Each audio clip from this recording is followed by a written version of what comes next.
Tai vis dėlto, kodėl mums moterims reikia naudoti mūsų intymiai higienai atskirą priemonę?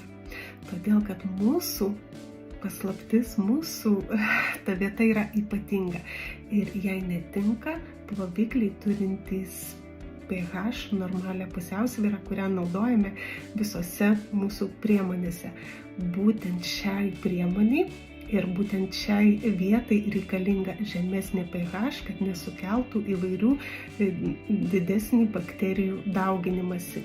Ir puikiai mane supras tos moterys, kurios naudojant paprastus prausiklius iššaukia pienligę ir kitas nemalonius pojūčius. Pats pagrindinis ingredientas, kuris veikia antibakteriškai ir yra ypatingas ir labai svarbus ploviklis ingredientas, tai yra pieno rūgštis, kuris veikia antibakteriškai.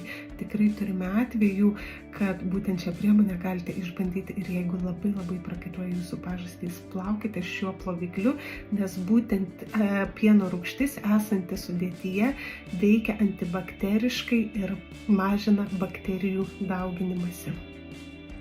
Žinoma, ne ką svarbesnis yra eterinių aliejų mišinio poveikis, tai kurį sudaro levanda, arbatmedis ir eukaliptas.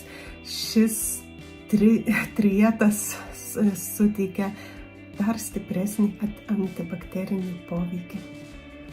Ir žinoma, kaip be provitamino B5, kuris ne tik atšvelniai maitina drėkina, bet ir suteikia švelnumo ir švaros gaivumo pojūtį.